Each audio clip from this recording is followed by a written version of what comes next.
नमस्कार, बहुत बहुत स्वागत है। जन संवाद का ये सेशन बहुत ही अहम है। मुरैना में इस वक्त हमें ये सब आप जान ही रहे हैं। अब एक चीज, आप उस चंबल के बारे में तो फिल्मों के जरिए देखे होंगे, जानते होंगे कि ये चंबल डकैतों का है, ये चंबल बागियों का रहा है, ये आप जानते रहे होंगे। लेकिन इसकी शुरुआत कब हुई, आगाज कब हुआ और ये अंजाम खत्म कैसे हुआ, यानी आगाज से लेकर इसके खत्म होने की पूरी कहानी आपको इस सेशन में बताएंगे। इस सेशन का नाम है अनदेखा चंबल। तो हमारे साथ चार बड़े खास मेहमान हैं जो कि अब तक टेलीविजन इंडस्ट्री में एक साथ कभी नहीं बैठे और ना ही कभी आपने इनको देखा होगा एक साथ बैठे हुए। तो एक महा पैनल है, बड़ा पैनल है, इनसे जरा परिचय करा देता हूं और उसके बाद अनदेखा चंबल की शुरुआत करता हूं। तो हमारे साथ पहले हमारे मेहमान हैं अशोक भदौरिया जी, जो कि भारत के सबसे बड़े एनकाउंटर स्पेशलिस्ट हैं।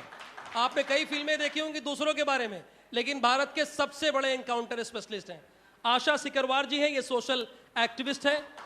इनके परिवार से बागियों की शुरुआत हुई है, यानी बागी शब्द सबसे पहले कब जहन में आया, इनके परिवार से शुरुआत हुई है। पूरी कहानी जानेंगे। और साथ ही साथ हमारे साथ राम स्वरूप सिंह सिकरवार जी हैं, जो कि पूर्व में बागी रहे हैं, किन परिस्थितियों में बने ये जानने की कोशिश करेंगे। और अभी सबसे हाल में जो आपकी फिल्म जहन में है, चंबल की सौगंध, चंबल की कसम तो भूल गए होंगे आप, लेकिन पान सिंह तोमर आपको याद होगी। तो नारायण सिंह तोमर जी हमारे साथ हैं, एक बार तालियों से इनका स्वागत भी कीजिए, जो कि पान सिंह तोमर के पोते हैं। ये पूरी कहानी बताएंगे आपको, जो कहानी में बच गई थी वो भी आगे बताएंगे। तो सबसे पहला प्रश्न मेरा आपसे ही है अशोक भदौरिया जी, क्योंकि मैंने परिचय यही कराया कि आप भारत के सबसे बड़े एनकाउंटर स्पेशलिस्ट हैं। लोग बहुतों की कहानियां सुने हैं, लेकिन आज आपकी कहानी सुनना चाहते हैं। चंबल के लोग भी, मध्य प्रदेश और छत्तीसगढ़ के लोग भी सुनना चाहते हैं कि कैसे आपने इसे खत्म किया, क्योंकि हम लोग, भारत के लोग इसी तरह से जानते हैं कि चंबल डकैत या बागियों का इलाका रहा है, लेकिन आज स्थिति बदल गई है, वो भी जानते हैं। सबसे पहले आपसे जानना चाहेंगे कि ये कैसे आपने शुरू की, एनकाउंटर की, आत्मसमर्पण की, और कैसे खत्म हुआ, ये पूरी कहानी जरा आप हमारे दर्शकों को बताइए। सर, माइक थोड़ा करीब लेकर आइएगा। देखिए, नमस्कार सभी लोगों को। पहले के ज़माने में जो डोंगर बटरी से ज़माना शुरू हुआ डकैतों का, तो वो डकैत जो थे बागी कहलाते थे। डोंगर बटरी, मान सिंह, फिर लाखन, रूपा, मोहर सिंह, माधो सिंह, यहाँ तक के जो डकैत जो रहे हैं, अशोक जी थोड़ा सा और पास माइक, वो सब बागी की श्रेणी में आते हैं। तो चूँकि ये चंबल के जो बीहड़ों की और चंबल के पानी की जो कहानी है, वो तो सदियों से चली आई है। वो तो अंग्रेजों के टाइम से, पिंडारियों का टाइम था, तभी से चला आ रहा है। लेकिन बाद में जो डकैत आए, जो बागी के बाद में जो डकैत आए, वो रैंसम के लिए, किडनैपिंग के लिए और जघन्य हत्याओं के लिए मशहूर हो गए। तो उसके लिए लगाम लगाना बहुत आवश्यक था, जरूरी थी, जिसमें कि टारगेट नंबर 1, T1 और ऐसे कई गैंग ऐसे रहे हैं। उस ज़माने में इलेक्ट्रॉनिक मीडिया का अभाव था। मोबाइल पहले तो थे नहीं, और जो बाद में थोड़े बहुत आ भी गए तो उनकी लोकेशन वगैरह ट्रेस नहीं हो पाती थी, तो बड़ा कठिन हो जाता था इनका पार पाना। इनकी जो मुखबरी कहलाते हैं, देसी भाषा में मुखबरी कहते हैं, वैसे इन्फॉर्मर बनाना बड़ा मुश्किल हो जाता था। और डकैत लोग भी इन्फॉर्मरों को बहुत बहुत कड़ी सज़ा देते थे। जरा सा उन्हें शक हो जाए कि इन्होंने हमारी मुखबरी की है तो उसको अशोक जी यानी आपकी निर्भरता मुखबिरों पर थी।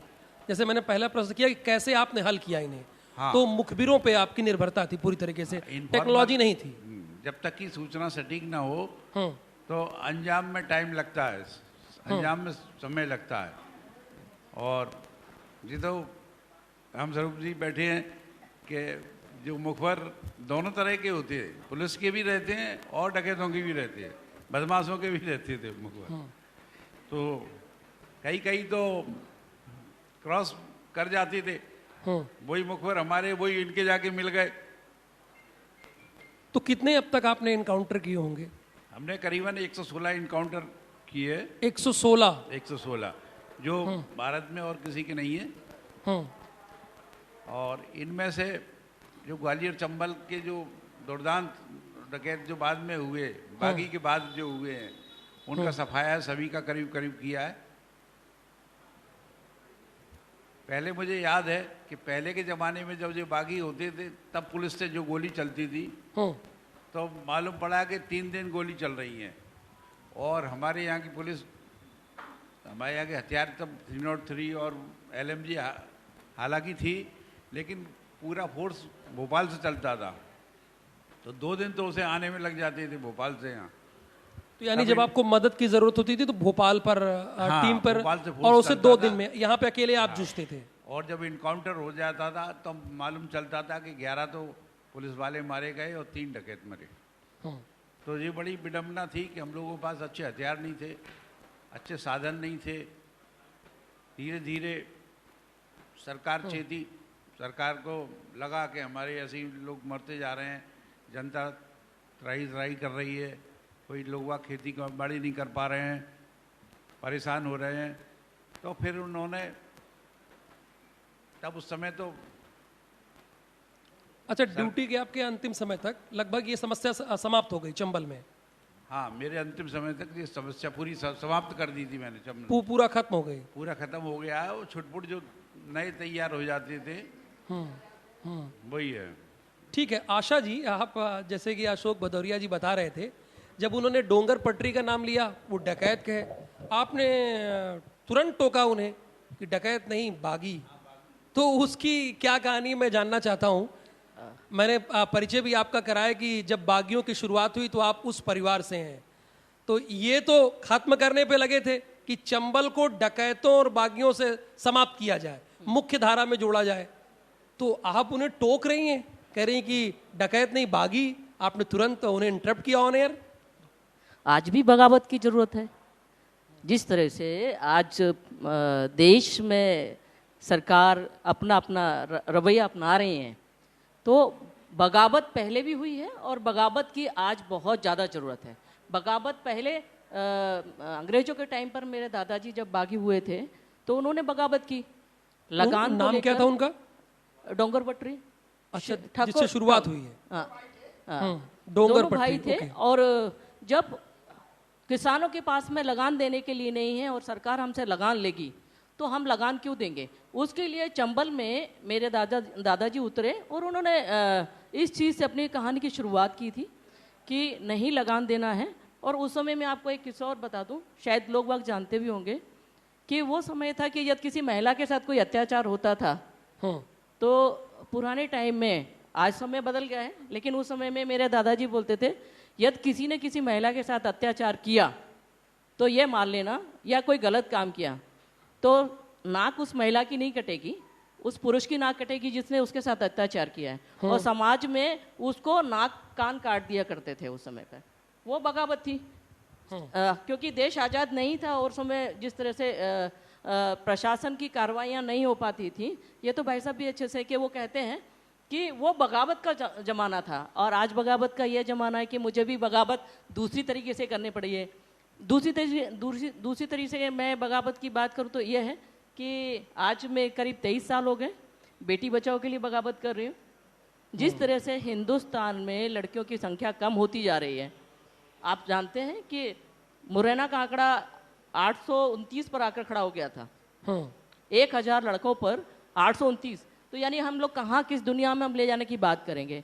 हिंदुस्तान में यदि हम बात करें एडवर्थ सेक्स रेशियो जो बात करेंगे, जो इस टॉपिक से थोड़ा सा हटके बता, 907 का आंकड़ा खड़ा हुआ है एडवर्थ सेक्स रेशियो को।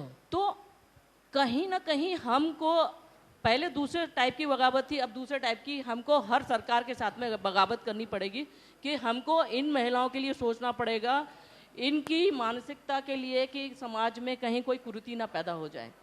तो वो तो आप बगावत ये कह रहे हैं कि आपके दादाजी सिस्टम से परेशान थे, इसलिए उन्होंने बगावत के अलावा कोई विकल्प नहीं था, उन्होंने इसलिए ये रास्ता बगावत चुना। किया। जी ठीक है। कोई विकल्प नहीं था तो उनको वो बगावत करना पड़ा।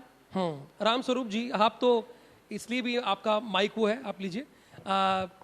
आप तो पूर्व में बागी भी रहे हैं, जैसा कि मैंने परिचय में भी आपका इसी तरह से कराया। तो ये बताइए कि किन हालात में, किन परिस्थितियों में, एक तरफ आपके बगल अशोक भदौरिया जी हैं, कि कैसे मुख्य धारा में जोड़ा जाए इन्हें, कैसे इन्हें समाप्त किया जाए, तो आप जरा बताइए किन परिस्थितियों में बागी बने और फिर अब कैसे पूर्व बागी हैं। ऐसा था कि हमारे थोड़ा करीब ले, करीब माइक करीब। हाँ, हमारे चाचा जी के लड़के का मर्डर हो गया। ठीक है। पहले कहाँ पे? भैंसरौली में। ठीक है। हम भैंसरौली के रहने वाले सिकरवा ठाकुर हैं। तो हमारे पिताजी वगैरह ने काफ़ी कोशिश की कि ये समस्या यहीं निबट जाए, लेकिन लोगों ने नहीं निबटने दी। नहीं निबटने दी तो एक दिन झगड़ा हो गया, तो उनके 3 आदमी मारे गए वहाँ पार्टी के। हम फरार हो गए। हम 4 भाई फरार थे, कल्याण सिंह, गज सिंह, रामस्वरूप सिंह और चिंतामन सिंह। ये घर से फरार थे? फरार। क्यों? क्योंकि वो एसपी का इतना भय था यहाँ कुरैशी का कि वो पकड़ के मार देते थे। एसपी का भय था? हाँ, इसलिए हाजिर नहीं होते थे। और जबकि आपने गुनाह भी कुछ नहीं किया था। फिर हमें मारो सिंह अपने रिश्तेदार थे, उस गैंग में हम पहुंच गए। किसके गैंग में पहुंच गए? मारो सिंह की। अच्छा, मारो सिंह बरोडिया। मारो सिंह। हाँ, वो हमारे छोटे भाई के ककिया सब तो लगते थे। तो वो क्या थे? मारो सिंह क्या वो थे? बागी थे, गैंग लीडर थे। अच्छा, लीडर थे, बागी थे। बागी थे। नहीं, चंबल के ही? चंबल के 50-60 आदमी थे उनके पास। हाँ, तो आप उनमें शामिल हो गए? उनमें जुड़ गए हम। किस लिए जुड़े? सुराग लगा के पहुंच गए। जब परेशानी आती है तो आदमी ढूंढता है रास्ता कहीं ना कहीं से। हम पहुंच गए। उन्होंने हमको फ्री बंदूक दी, क्यों रिश्तेदार थे, और शामिल कर लिए। चारों भाइयों को? चारों भाई फ्री में बंदूक दी? हाँ। चलते रहे। सन 1971 में सिकेरा में एकाउंटर हुआ, पाओ हमारे तीनों भाई मारे गए, कल्याण सिंह, गज सिंह और चिंतामन। उसके बाद मारो सिंह थोड़े घबरा गए। हम वहाँ थे कूनो नदी के जंगल में, एकाउंटर यहाँ हुआ था। फिर उन्होंने मेरे से कही कि भाई बागपने करने से कोई मतलब हल नहीं है, कब तक मारेंगे, कब तक मारेंगे। अब तो आप गैंग को संभालना, अकेले बुलाएंगे कहीं, और मैं तो जा रहा हूँ, कुछ न कुछ उपाय सोचूंगा। तो उनकी लिखा पढ़ी तो पहले से चल रही थी जयप्रकाश बाबू से।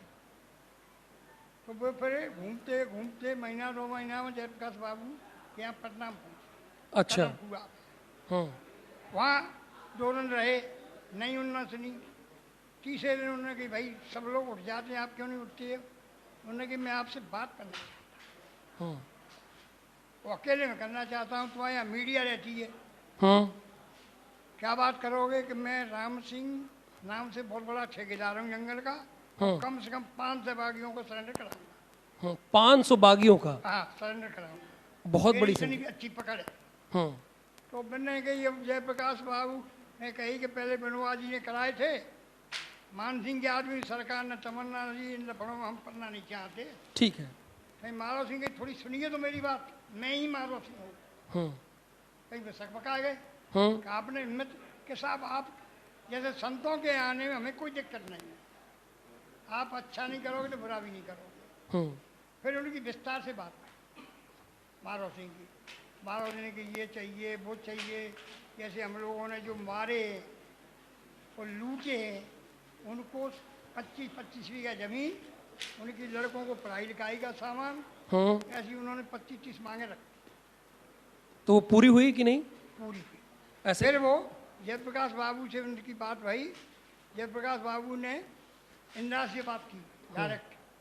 फिर इंदिरा जी के यहाँ ये लेके गए तो इनका तो सरेंडर वहीं हो गया था अपनी तरीके से। फिर इनने शर्त एक और रखी, क्या आप श्यामाचंद्र शुक्ल को हटा करके। रामस्वरूप जी ऐसे माइक ले लेंगे तो आपकी बात पूरा मध्य प्रदेश सुनेगा। चंबल तो आपको सुनता रहा है, मध्य प्रदेश भी सुने ना आपको, इसीलिए तो बैठाया गया है आपको। श्यामाचंद्र शुक्ल को मुख्यमंत्री बदल करके सेठी जी को मुख्यमंत्री बनाया जाए, वो ज्यादा अच्छा रहेगा। वो भी बात मानी। तो फिर उनको सबको शांति मिशन वाले आ गए, तुमने आए कि नहीं यहाँ जंगल में सबको चोरा। पहले मोर्सी नंबर 1 की गैंग थी। रामस्वरूप जी, एक बात आपसे समझ में आई कि पहले सिस्टम से आप परेशान हुए, पुलिस तक आप गए, वहां बात सुनी नहीं गई, तो आप 4 भाई एक गैंग में शामिल हुए, ये एक गैंग में शामिल हुए। उसके बाद आपने कहा, आपके टीम लीडर ने ये कहा कि भाई अब इससे कोई फायदा तो है नहीं, निष्कर्ष तो निकलेगा नहीं, हम आत्मसमर्पण करेंगे। बाद में आपने आत्मसमर्पण कर दिया, अब मुख्य धारा में लौट गए हैं। ठीक है, अब नारायण सिंह तोमर जी, आप चूंकि जिसके पोते हैं उसकी कहानी तो पूरा देश जानता है जी। फिल्म बहुत बड़ी हिट हुई, तो आज की स्थिति में आप यहाँ बैठे हुए हैं, तो पान सिंह तोमर एक बहुत बड़े खिलाड़ी रहे, बाद में इनकाउंटर हुआ उनका, तो कैसा फील करते हैं? आपके मन में, आपके जहन में क्या सोचते हैं, अभी क्या चलता है आपके दिमाग में? देखिए, सबसे पहले तो मैं भी आपसे एक अनुरोध करूंगा कि जब भी आप बोलते हो तो डकैत ना बोल के बागी बोला करें। अच्छा, डकैत ना कहो। क्योंकि चंबल की शुरुआत से ही, जब से मुगलों का शासन रहा है, अंग्रेजों का शासन रहा है, चंबल पे किसी का शासन नहीं रहा है। यहाँ स्वाभिमानी लोग यहाँ शुरू से रहे हैं और आज भी रह रहे हैं। और रही बात बागी बनाने की, तो हमारे बाबा पान सिंह भी बागी बने थे, जो मरे वो भी हमारे बाबा थे। पान सिंह बाबा मरे तब भी हमारे आंसू निकले थे, जब हमारे बाबा ने उनका इनकाउंटर हुआ तब भी हमारे बाबा थे, तब भी आंसू निकल। दुख तो दोनों तरफ से होता है। आज उनके नाती भी जब पिक्चर देखते हैं वो भी रोते हैं और हम भी रोते हैं। इसमें बागी बनाने में कहीं ना कहीं रोल प्रशासन का रहता है। देखिए, जब हम में आपस में छोटा सा झगड़ा होता है, उस झगड़ा को खत्म करने के लिए हम पुलिस के पास जाते हैं। केवल एक पुलिस के पास जाने का माध्यम ये होता है कि उस समय अगर पुलिस आ जाएगी तो जो मर्डर होने की स्थिति रहती है वो स्थिति नहीं बनेगी। लेकिन पुलिस उस समय नहीं सुनती है। आज भी ऐसी परिस्थिति है मर्डर होने की। अभी हमारे गांव में लेपा में मर्डर हुए हैं, 6 मर्डर हुए हैं। पास लेपा बड़ौसा एक ही गांव में, हाँ, पूरे देश ने देखा उस खबर को भी। और आज भी मर्डर होने की कारण क्या है? उस समय जब जमीन थी, बेड़ था हमारे यहाँ, पट्टे हुए सबके, कोई पढ़ा लिखा तो था नहीं। कोई पटवारी आए, उनने का एक हिस्से बांट हुए, उनने का एक काम करो, ये बड़ा है, इसको ये हिस्सा दे दो, उसको हिस्सा दे दिया। कोई नाप नहीं रहे हैं, कुछ नहीं कर रहे हैं, केवल डंडे से नाप दिया, बता दिया वहां तुम जोत लो, वहां तुम जोत लो, वहां जोत लो। 60 साल से हमारे बुजुर्ग जोतते चले जा रहे हैं। दोबारा जब संशोधन हुआ नक्शा का, तो उनने उन नंबर डाल दिए। संशोधन में पटवारियों की गलती से नंबर इधर के उधर घुमा दिए। जब सीमांकन आज हो रहा है, तो 60 साल पहले हमने यहाँ मुझे बताया गया इस जगह पे जो, तो आज हमारा नंबर, आज हमें बताया जा रहा है कि उस जगह पे तुम्हारी जमीन है। और जिन दूसरों ने खरीदी उनकी यहाँ आ गई। मेरी जमीन बहुत अच्छी, जिसे हम 60 साल से जोत रहे थे, पटवारियों के कहने पे, तहसीलदार के कहने पे, आज उस जगह को दूसरी जगह बता दिया गया है। अब वहां फसल नहीं हो रही है, उस जगह को, वो जगह कोई और जोत रहा है। इस तरीके से विवाद सब में घूम रहा है। क्या शासन सब नियम बनाती है? 12 साल अगर किसी ने कब्जा कर लिया तो वो जमीन होगी, और हम लोगों का कब्जा 60 साल तक नहीं होता है। जो पहली बार जुताई बेड़ से हमने की, वो हमारी नहीं जमीन हुई, और आपके केवल नक्शा गलती के कारण वो जमीन दूसरे की हो जाती है। और क्या प्रशासन ये नहीं कर सकता है, जो जहां जोत रहा है उसको रकबे के अनुसार उसको उसी जगह पे नहीं दिया जा सकता है क्या? ये प्रशासन कर सकता है ना। केवल आपकी त्रुटि के कारण हम लोग मर्डर की स्थिति पहुंच रहे हैं। ठीक है यार, ये हाँ, मैं इसमें एक चीज़ और जोड़ूंगी, क्योंकि यहाँ पर एक जो सरवाइव कर आए हैं वो लोग बैठे हुए हैं, और एक जिसने इसका खात्मा किया है वो साथी भी जुड़ा हुआ है। ठीक है ना? तो जैसे मैं, अशोक भैया भी इस चीज़ से बहुत अच्छे से सहमत होंगे कि इनके पास केस कब आते हैं। इनके पास केस जब आते हैं जब जमीन के झगड़े बिगड़ जाते हैं, मर्डर की नौबत आ जाती है, जब वो कि आज नहीं तो कल मर्डर हो ही जाएगा, तब जाकर वो वहाँ तक बात निकल कर आती है। और कहीं ना कहीं जो संवेदनशीलता होनी चाहिए, संवेदनशीलता चलिए छोड़िए, एक रिस्पॉन्सिबल होना चाहिए प्रशासन को। जब वो अपनी रिस्पॉन्सिबिलिटी नहीं निभा पाता है, तब ऐसे इनकाउंटर स्पेशलिस्ट पैदा होते हैं। आप इस चीज़ को मान कर चलिए। आप ये मानिए, क्या ये इनकी स्पेशलिस्ट होने के बाद में वो खात्मा हुआ कि नहीं हुआ? यदि इतने ही लोग, बिल्कुल, बिल्कुल, है ना, जैसे उन्होंने भी वही चीज बोला हुआ है कि हमको एसपी का भय था कि इसलिए कि कहीं वो एनकाउंटर ना कर दे। तो यही चीज थोड़ा सा प्रशासन में भी देखना पड़ेगा कि जो पटवारी, तहसीलदार, आरआई लोग हैं, इनका बहुत बड़ी भूमिका होती है क्राइम को बढ़ाने के लिए। इस चीज से शायद भाई साहब भी सहमत होंगे। ठीक है, क्योंकि जहां पर अभी ये टाइम चल रहा है, मेड के छोटे छोटे झगड़े जो होते हैं यहाँ से शुरुआत होती है। वो कहते हैं ना, जर जोरू जमीन, ये 3 चीज होती है क्राइम को सबसे ऊपर उठाने में। तो ये चीज हमको थोड़ा कहीं ना कहीं प्रशासन पर एक दबाव बनाना पड़ेगा। ये लेपा का भी कांड हुआ था तो शायद उन्होंने यही चीज निकल कर आई थी कि उन्होंने पहले इन्फॉर्मेशन दी थी, थाने में इन्फॉर्मेशन दी हुई थी, सीरियस नहीं लिया गया था, उसको इतना सीरियस नहीं लिया गया और न लेने के कारण एक इतना बड़ा मैटर निकल गया कि 6 लोगों की हत्या हो गई। शायद प्रशासन पहले से थोड़ा जागरूक हो जाए, या ऐसे केस जो लगता है कि बहुत ज्यादा संवेदनशील हैं, तो मुझे लगता है कि ऐसे केसेस के ऊपर अंडर ऑब्जर्वेशन उन केसेस को रखना चाहिए। उनको हमेशा सतत प्रयास ये रहे कि उनकी काउंसलिंग करते रहें, उनको निगरानी में रखें कि कहीं कोई वारदात, बड़ी वारदात ना हो। ठीक है, ठीक है। अशोक जी, चूंकि आपने इस समस्या को हल किया और पूर्व बागी भी बैठे हुए हैं, आपने तकरीबन 116 से ज़्यादा एनकाउंटर किए हैं। उस वक्त सबसे चर्चित केस आपका कौन रहा?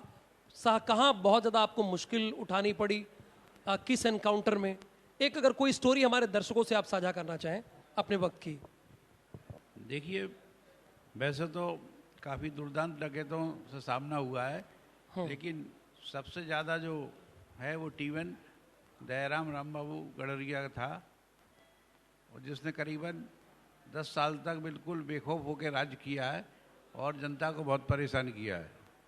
इसको मारने में कई पुलिस अधिकारी, मंत्री, गृह मंत्री वगैरह सब फेल हुए हैं, सबके ट्रांसफ़र हुए हैं। गृह मंत्री तक को पहली बार ऐसा हुआ है कि शासन में गृह मंत्री को हटाया गया। IG, DIG और DG तो कई बार हटे। फिर इसके बाद मुझे टास्क दिया गया, उन्होंने बोला कि आप इसमें काम करिए। तो मैंने चुनिंदा 12-15 लोगों की एक टीम इकट्ठी की, उनको ट्रेनिंग दिलवाई, BSF में भी ट्रेनिंग करवाई, जंगल में ले जाता था मैं उनको, निशानेबाजी और फील्ड प्रैक्टिस की पूरी ट्रेनिंग करवाई।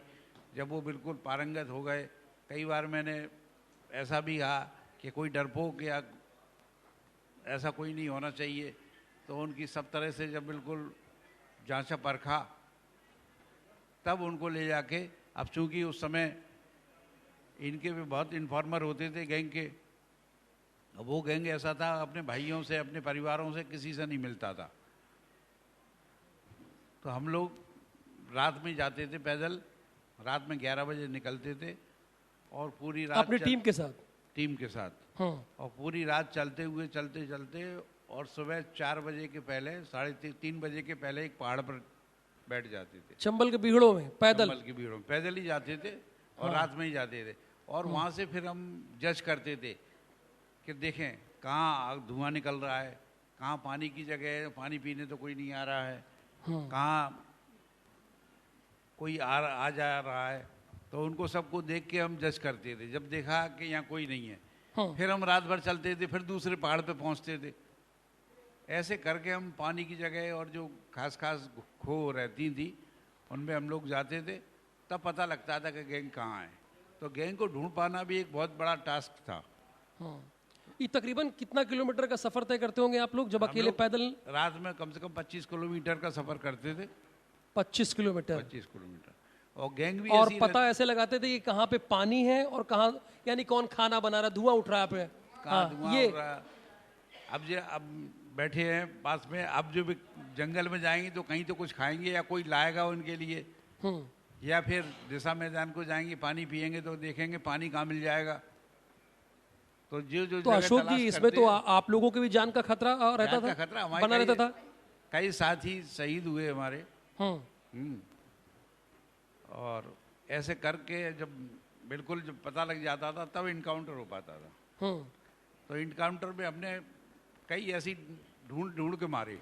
तो क्या ये जो बागी है, ठीक है, मुझे नारायण जी ने भी रोका और आशा जी ने भी रोका, तो क्या ये गांव वालों पर भी आतंक करते थे, कहर ढाते थे, क्या ऐसी भी स्थिति थी?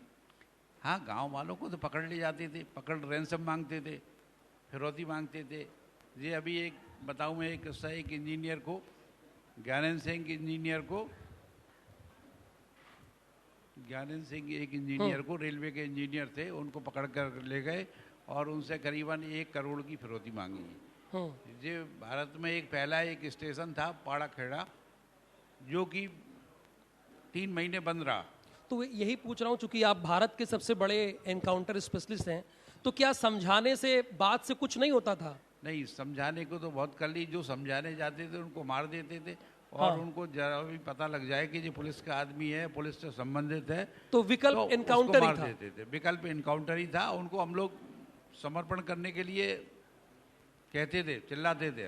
हम जो मारते थे तो हम सिर्फ आत्मरक्षार्थ मारते थे। हम उनको पहले चेतावनी देते थे कि आप लोग चारों तरफ से घिर गए हो, आप लोग हथियार फेंक दो, नहीं तो मारे जाओगे।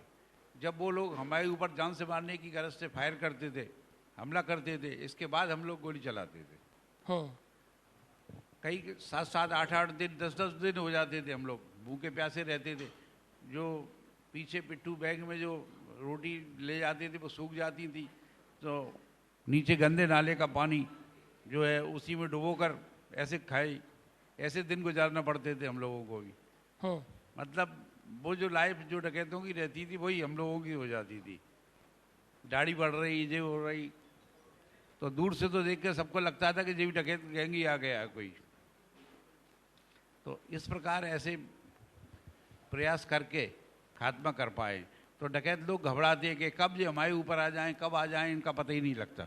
बिल्कुल राम स्वरूप जी, स्थिति तो बड़ी उस वक्त दयनीय थी और एक ही बात निकल कर आ रही है कि सिस्टम नहीं सुनती थी। सिस्टम, हालांकि पूरी कोशिश अशोक जी बता रहे हैं कि कोशिश रहती थी कि हम लोग आत्मसमर्पण कराएं उनका। कोशिश करती थी, या ऐसे ले लीजिए, ऐसे ले लीजिए, ऐसे ले लीजिए, ऐसे। हाँ, पानी को दिन में भर करके 4 किलोमीटर दूर चले जाते, जो खाना बनाते उस आग के धुआं को बंद कर देते कि धुआं नहीं दिख जाए। और पहरेदार रहते हमारे सब जगह आदमी लगे रहते थे। मारो सिंह का बड़ा। अच्छा, आपके भी पहरेदार होते थे? हमारे पहरेदार रहते तो पुलिस पर नजर रखने के लिए। और पुलिस से भी हमारी पहचान रहती थी। अच्छा, मुखबिर पुलिस में भी होते थे आपके? पुलिस वाले भी हमको बता देते थे। हाँ, ऐसे राम स्वरूप जी ऐसे लीजिए जरा, तो सुने आपको मध्य प्रदेश, ऐसे लीजिए जरा तो। हाँ हाँ, तो हमारे यहाँ तो फिर मारो सिंह का तो अलग ही हिसाब था। वो खुद ही शगुनिया थे। आंख मारने की तो पट्टी से फ्री गोली निशाने पड़ेगी। हाँ, उन्होंने बड़ा प्रयास किया। उनके अथक प्रयास से हम लोग सब बच गए और ये सरेंडर हुआ। 640 बागी का सरेंडर हुआ था पगारा पे। 640 बागियों ने समर्पण किया था। उन्हें ये लग गया था कि इससे अब कोई फायदा नहीं, कोई हल नहीं है, आप सरेंडर कीजिए, ये एक ही रास्ता है सरेंडर का। में बात क्या थी कि मोहर की गैंग नंबर 1 की थी, लेकिन मोहर सिंह सूधा था, सच्चा था, जानता कुछ नहीं था, पढ़ा लिखा था नहीं। माने कि वैसे जी मास्टर मारो सिंह हाजिर हो जाएगा तो हमको मरवा देगा। इसलिए वो अपने 2 से आदमी लेके 2-3 दिन में ढूंढ डाल के, क्योंकि भैया मास्टर हम पहले हाजिर होंगे, ठीक नहीं तुम तो हमें मरवा दोगे, तुम होशियार हो, हम बेवकूफ़ है। तो पहले मोहर सिंह गैंग हाजिर हुई। अच्छा, तीसरे दिन मारो सिंह गैंग हुई।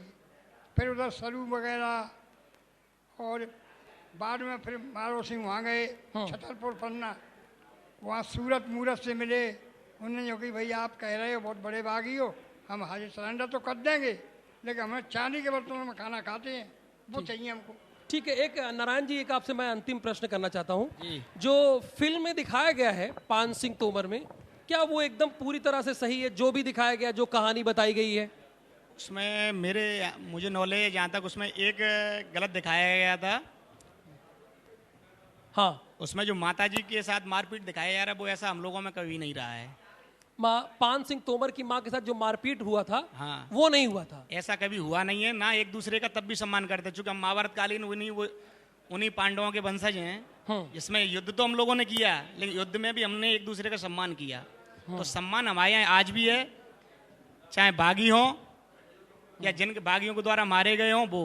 लेकिन औरतों को छेड़ना या औरतों पे मारपीट करना हम लोगों का कल्चर नहीं रहा है पहले। बिल्कुल, यानी वो उतनी। हाँ, संक्षेप में जो ये निकल कर आया ना कि पहले जो बागी हुए हैं वो बगावत करने के लिए निकले, ठीक है, पहले भी औरतों का सम्मान था। आज जो हुए हैं आप उनको डकैत बोल सकते हैं या लुटेरे बोल सकते हैं, जिन्होंने ना औरतों का सम्मान किया, ना इंसान का सम्मान किया, और ना ही कहीं पर किसी भी तरह का कोई भी एक इंसानियत को, मतलब लड़कियां मिली तो उनके साथ छेड़छाड़ की या उनके साथ गैंग रेप भी हुआ, तो वो लुटेरे या उनको डकैत बोले तो चलेगा, लेकिन पहले का जो टाइम था उन्होंने ये चीज़, कोई भी मिलेगा वो जरूर बोलेगा कि हाँ पहले के टाइम तक वो महिलाओं का सम्मान करते थे, और कहीं भी कुछ भी मिला हुआ हो तो उन्होंने महिलाओं की इज्जत के लिए ही अपने आप के हथियार उठाकर सामने खड़े हो गए। बहुत बहुत धन्यवाद आप चारों का।